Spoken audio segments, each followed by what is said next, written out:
मन मंदिरा गजर भक्तीचा. खरंच सुंदर महाराजांनी पटकन शॉर्टकट मध्ये प्रमाणे चला वळू गाई बैसू जेवू एके ठाई. भगवंत आता तुम्हाला सगळ्यांना लिहिलं तर माहीतच आहे. मला यथार्थ फार मोठी कथा सांगायची होती. माझ्या मनात असं मी ठरवलं होतं, पण मला 10च मिनिटं आहे. त्याच्यामुळे मी आता शॉर्टकट मध्ये उड्या मारत मारत सांगू. आणि तुम्हाला तो कथा पाठ आहे, तुम्हाला महाराजाच्या पुढचं माहीत राहते, कथा सगळं माहिती येतं आणि त्यामुळं असो. आता तुम्हाला दाढी वेणीची तर गाठ माहीतच आहे नाही का. बोर झाली असं तू. मी दाढी वेणी म्हणजे त्याच केलं. दाढी वेणीची तर गाठ माहितीच आहे, पण पुढे त्याच्याही पुढे पटकन जाऊन सांगते, कारण 10 मिनिटं बाकीत म्हणून.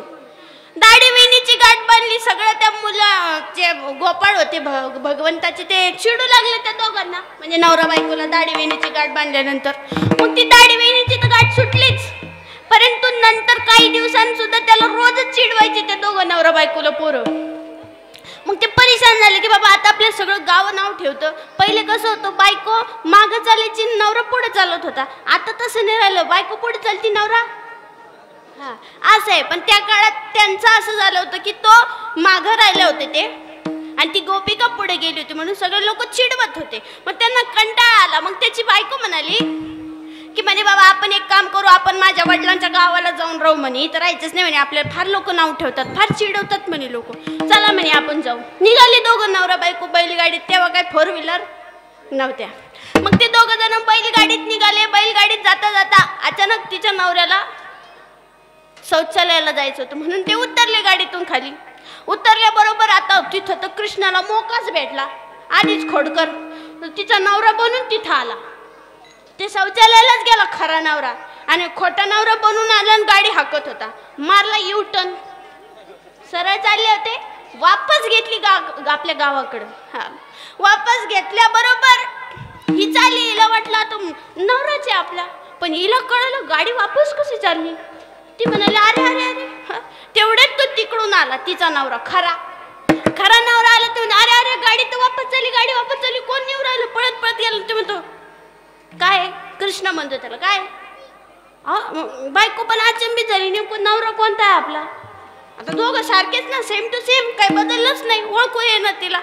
ती म्हणे नेमकं नवरा कोणता आहे आपला? तिथंच भांडणं लागले. ते म्हणतं माझी बायको, ते म्हणतं माझी बायको. ते म्हणाले एक काम करू, आपण नंद महाराजाकडे जाऊ, नंद बाबाकडे जाऊ. आणि नंद बाबाकडे गेल्यानंतर तिथंच फैसला होईना आपला की म्हणजे कोण खरं नवरा आहे. मग ती तिथपर्यंत गेले. तिथपर्यंत गेल्याच्या नंतर नंद बाबाला विचारलं, म्हणे बाबा हे पहा आमचा असं गोंधळ झालेला आहे, हा नवरा आहे का हा नवरा आहे. नंतर लगेच नंद बाबाच्या लक्षात आलं ही कृष्णाचीच काहीतरी चाल दिसते नाही का. आम्ही आता कसं दुश्मनासोबत चाल खेळतो, तशी त्यानं, त्याचा दुश्मन नव्हता तो, त्याचं तात्पर्य नंतर सांगते, परंतु कृष्णाचीच चाल आहे म्हणे. एक काम करू म्हणे आपण. नंद बाबा म्हणाले एक काम करू, मी काय करतो म्हणे 50 फुटाचा एक खड्डा खोदतो. 50 फुटाचा खड्डा खोदला आणि त्याच्यावरून जो उडी मारून दाखवेल पलीकडं त्याची बायको. मग म्हणे काय हरकत नाही, आता हे देवच. यानं लगेच धरले. हा मी मारतो म्हणे. आधी निघला 50 फुटांनी येऊन उडी मारून दाखवले लगे पलीकडचं तीर. आता खरं नवरा म्हणलं नको मला बायकोच नको म्हणे. मी माझा लागच नाही म्हणे उडी मारायचं, मला बायको नाही लागत, तिकडेच राहू दे म्हणे. नंद बाबा लगेच कळालं हे तर देवच करू शकतो नाही का, हे कन्हैयाच करू शकतो, खरी बायको तर याची आहे. मग ते म्हणाले नाही नाही नाही कृष्णा तू आहे म्हणे, तू बाजूला आहे म्हणे. कृष्ण हसू लागले, कन्हैया हसू लागले. ते म्हणाले जर हे म्हणजे हे गाव सोडून जात असेल तर मग मी हिचाच नवरा, ही माझीच बायको. आणि जर हे इथेच राहत असेल तर ही याची बायको. म्हणजे भगवंताला तिला गावाबाहेर जाऊ द्यायचं नव्हतं, कारण तेवढं प्रेम होतं, तिची तेवढी भक्ती होती, म्हणून तिला गावाबाहेर जाऊ द्यायचं नव्हतं. म्हणून एवढं रासलीला केला. म्हणजे भगवंत भक्तासाठी कधीही टायमावर हाजीर आहे. त्याच्यामुळं आम्ही तुम्ही भगवंताची भक्ती करायची आहे, भगवंताचं नामस्मरण करायचंय. कोणतं नामस्मरण करायचंय? माझ्यासोबत सगळ्यांनी नामस्मरण करायचंय.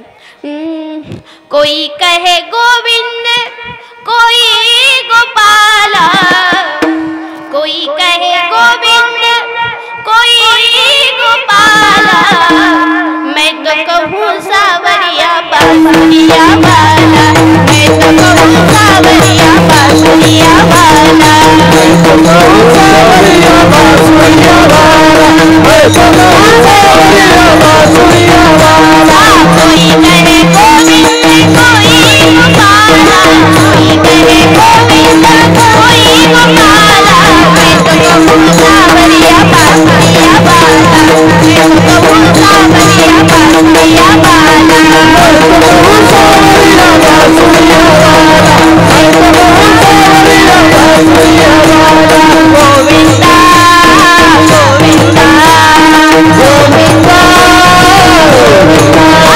गोविंदा गोविंदा गोपाला गोविंदा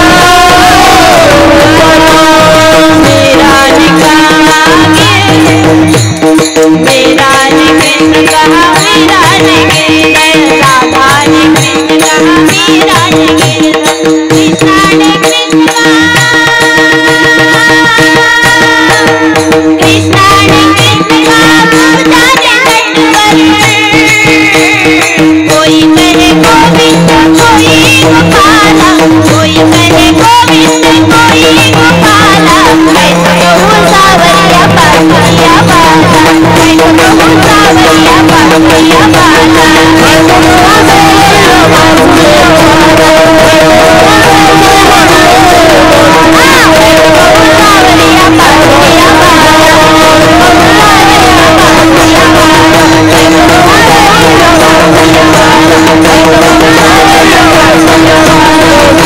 बासुरिया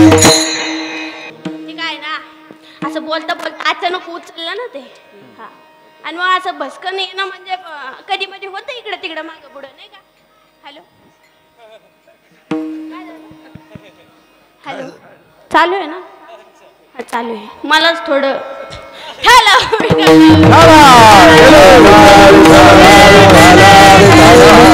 मोठे भावार्थाचे बळ देव झाला त्यांचे बाळ. देव काय झाला मोठे भावार्थाचे म्हणजे भक्तीचं एवढं मोठं बळ आहे, एवढं मोठं बळ आहे की भक्तीने दृष्ट होतो, अहम इदम होतो, निरावयव सावयव होतो. कशाने तर फक्त भक्तीने. भक्ती बळकट असली पाहिजे, भक्तीशिवाय काहीही होत नाही. भगवंत तुमच्या आमच्या घरापर्यंत तुम्हाला आम्हाला भेटायला येऊ शकतो, पण कधी भक्ती बळकट असेल तरच. विठाल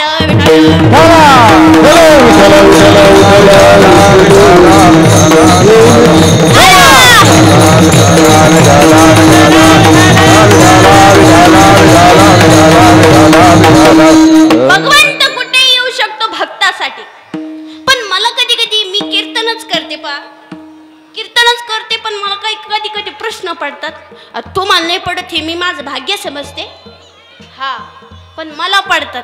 मला असं वाटतं भगवंत अवतार घेतलंच कशाला असेल बरं, घेतोच कशाला नाही का. गीते श्लोक आहे ना, यदा यदा ही धर्मस्य नाही का ग्लानिर्भवति भारत. हा, भगवंत जेव्हा धर्माची हानी होते तेव्हा भगवंत अवतार घेतात. कशाला घ्यायचा अवतार एवढा मोठा. तो भगवंत जागेहून कार्यक्रम नाही करू शकत का बसल्या बसल्या वरून. आता कसे मुख्यमंत्री बाकीचे गादीवर बसलेले ते वरूनच कार्यक्रम करतात, तसं भगवंताला खाली यायची गरज आहे का. कशाला जन्माला यायचं. परत ते राक्षसांची पण जन्माला घालतो राक्षसाला. इथं हिरण्यकश्यपूला पण जन्माला घालायचं, रावणाला पण घालायचं, त्यांना तप पण करू द्यायचं, त्यांनाच वध करायचा. पहा बरं मग काय मेळच कळत नाही मला. भगवंत जन्मात तरी कशाला येतो. वरूनच करू शकतो ना. बरं जन्माला येई नका, पण मग राक्षसांना म्हणजे त्याच्या दुश्मनांना कशाला जन्माला घालायचं. ते सगळं करू शकतो. पण एवढा वैकुंठ सोडून, एवढा सुंदर वैकुंठ सोडून भगवंत मृत्यूला का. मला सांगा, एक कलेक्टर होता आणि त्याच्या समाजातली एक मुलगी होती. ते दोघं शाळेत असताना त्या दोघांचं प्रेम झालं. पण तो नंतर तो कलेक्टर झाला. पण ती मुलगी फार गरीब घराण्यातली होती, फार गरीब. आई नव्हती तिला, फक्त वडील आणि तेच राहायचे. मग त्या गल्लीत काय, मग ती गल्ली होती 5 फुटाची गल्ली, 7-8 पत्राचं घर होतं, एक बेडरूम म्हणजे एक तो पुढचा रूम आणि एक मागचा रूम, किचन रूम, सगळं त्याच्यात असतं, दोन्ही रूमात. काय करायचं ते. मग ते म्हणले बाबा आता कसं, कलेक्टर म्हणाला प्रेमिकाला, म्हणे आता कसं करायचं बा. ते म्हणजे तुम्ही म्हणा माझ्या वडिलांना, तुम्ही काय म्हणा माझ्या वडिलांना म्हणा की मला त्यांच्यासोबत लग्न करायचं. हे खरोखरच कलेक्टर वडिलांच्या घरी गेला, म्हणजे तिच्या घरी गेला आणि विचारलं वडिलाला, म्हणे महाराजच येतो पाहिजे. असं आम्ही महाराज आहे ना, मग महाराजच येतो कोणाला पण, ते नको का महाराज नसा. म्हणे काका मला तुमच्या मुलीसोबत लग्न करायचंय आणि मला ती आवडती. ते म्हणले ठीक आहे, आय एम ॲग्री, बट एक शर्यत आहे, म्हणजे एक अट आहे म्हणे माझी. म्हणे काय काय अट आहे म्हणे तुमची. लग्न माझ्याच गल्लीत होणार, ती 5 फुटाची गल्ली, लग्न माझ्याच गल्लीत होणार, मंडप फक्त जांभळीच्या आणि आंब्याच्याच पानाचा असणार आणि 2-4 लोक तुमच्याकडचे आणायचे आणि 2-4 लोक आमच्याकडचे. असं 10-20 माणसात लग्न मी करेन, कारण 10-20 माणसाला जेव घालण्याची माझी औकात आहे म्हणे. याच्या पुढे मी जेव घालू शकत नाही. तुम्हाला जमतं का. आणि हुंडा तर सोडाच, सोडाच. विठाल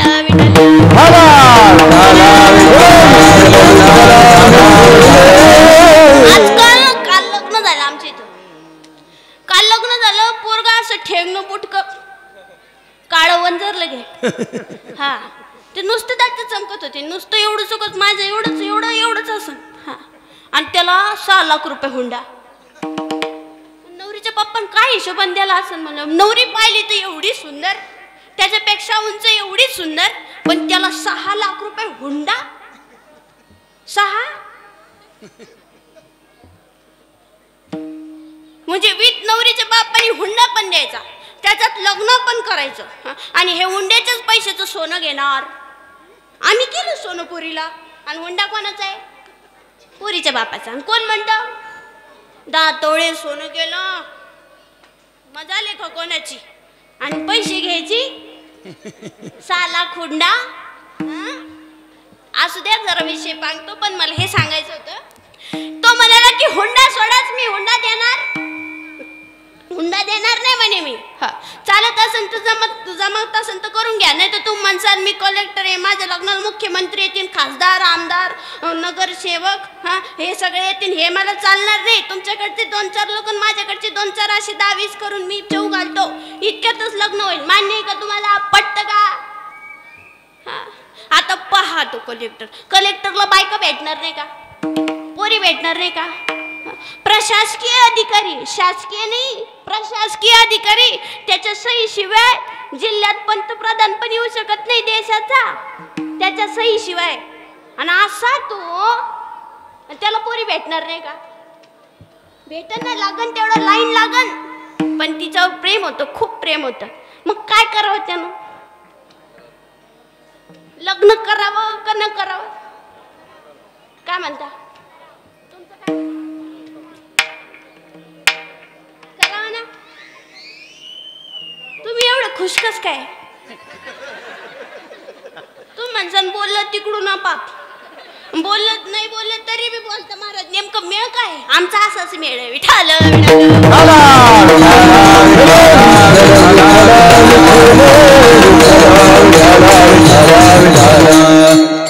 काय सांगत होते मी, लग्न करावं का न करावं. करावं. तुमच्या मनानं आता बोलतच नाही, जा तिकडे, नाही का. लग्न करावं. तुमचं काय म्हणणे, इकडं तर होच असं म्हणा, है ना. हा लग्न करायला पाहिजे. त्याचप्रमाणे जर कलेक्टर 5 फुटाच्या गल्लीत त्या पोरीशी लग्न करायला जाऊ शकतो, तर मग भगवंत वैकुंठ सोडून मृत्यू लोकात येऊ शकतो. ते नाही का प्रमाणे, जा सुखा कारणे देव वेडावला, जा सुखा कारणे देव वेडावला. खरं पाहिजे ना, आम्ही तुम्हाला कधीच सुधरू देणार नाही. आम्हाला चॅलेंजेस नका करू तुम्ही, आणि तरी आमचं नादीच लागतं तुम्ही, नाही का. बायकांना दबावात ठेवता, मी कथेला अनुसरून बोलते, उगाच आपल्या संसारातल्या गोष्टी नाही सांगत मी. विठाल विठाल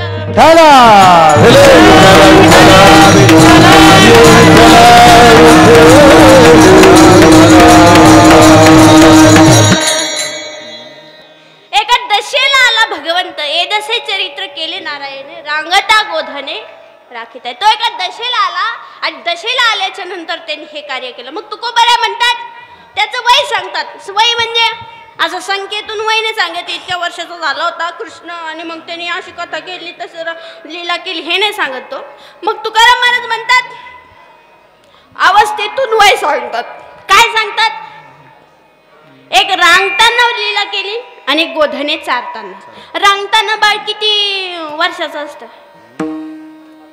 हा बाळ बाळ 9 वर्षाचं. 5 वर्षाचे माझे बाळ अंगणी खेळ खेळ,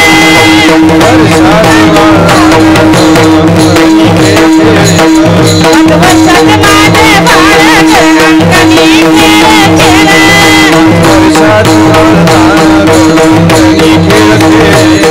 काटकट घेता अडग गोकुळ जाणारी, काटकट घेता अडग गोकुळ जाणारी,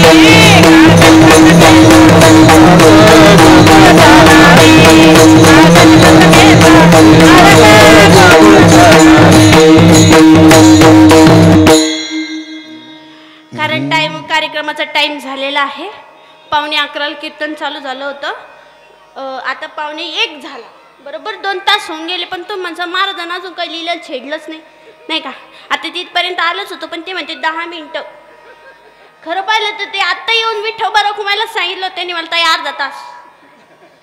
हां, पण आता काय करणार, बोलायचं ओघत मला ध्यान नाही राहिला टायमाचं. असं होतं कधी कधी, पण 10 मिनिटं मोजून घेणार आहे मी. विठाल विठाल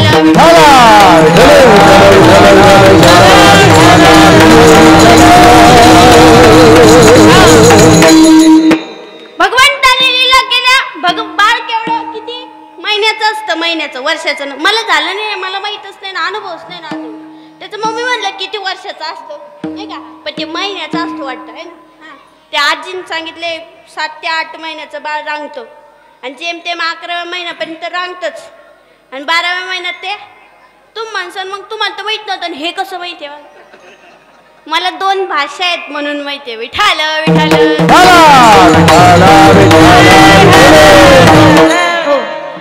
तर मला हे सांगायचं होतं की बाळ सहज तिथपर्यंत रांगतं, परंतु भगवंत रांगले, लीला केल्या. भगवंत गोधने सुद्धा चारायला गेले. चला वळू गाई, चला वळू गाई,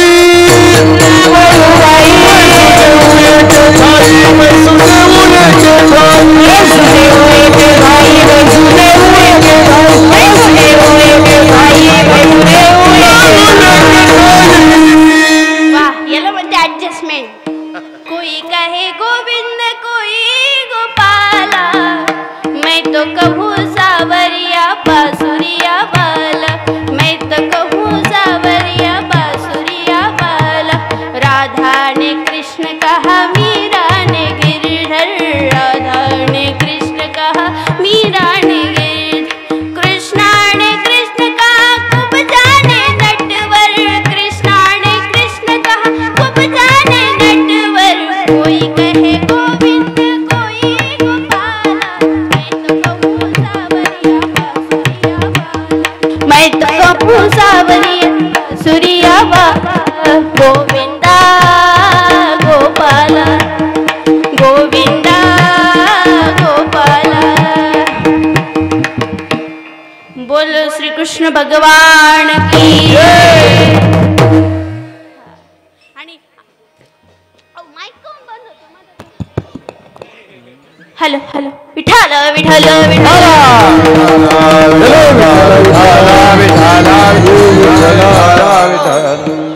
टाइम झालेला आहे, 1 वाजून गेलेला आहे. तुम्ही म्हणसाल महाराज कधी पर्यंत, हे तर लगे आशे हा अंगावर चालेत, आवरा लवकर. पण असो, माझी सेवा पण संपलेली आहे. आपलं 2.5 तास कीर्तन झालं नाही का. असो, पांडुरंगाच्या चरणी, भगवंत कृष्णाच्या चरणी आणि त्याचप्रमाणे साईबाबांच्या चरणी तुम्ही एक पैसा दोगे तो वो 10 लाख देगा असं साईबाबा म्हणतात. इथे देत राहायचं, आपण भगवंताचा आशीर्वाद घेत राहायचा.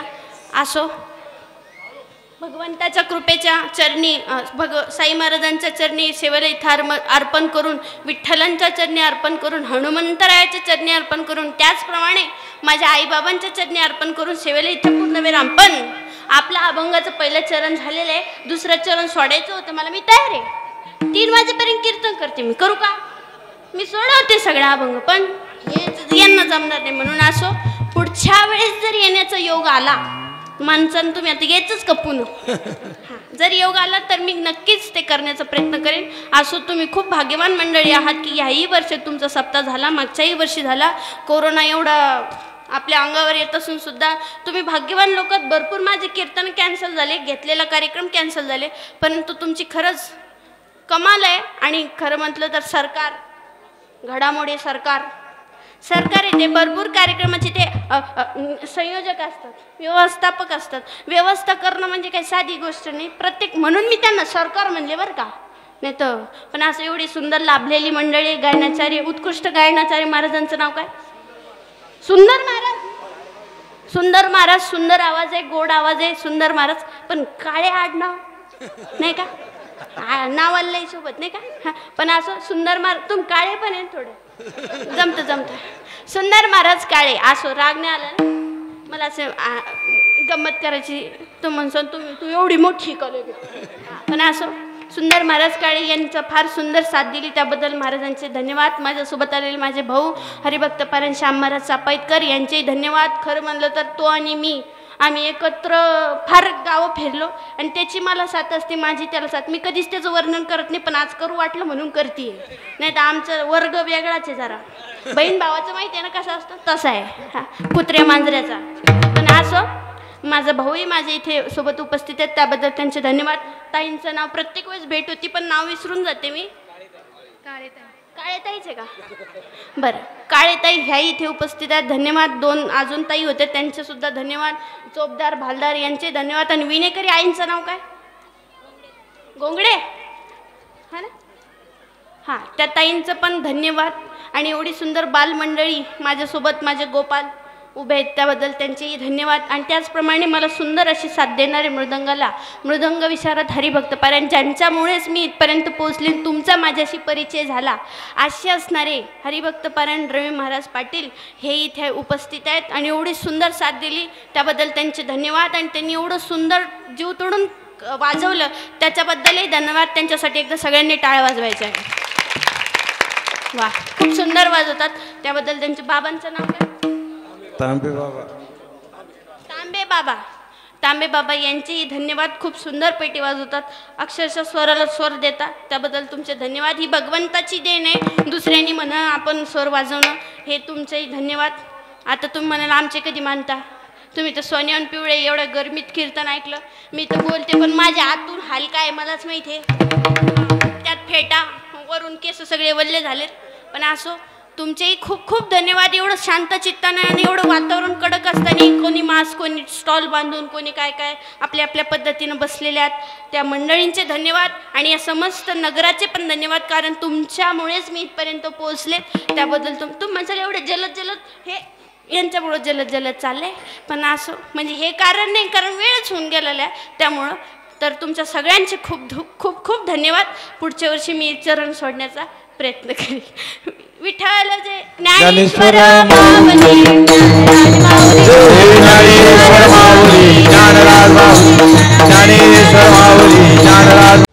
मन मंदिरा गजर भक्तीचा.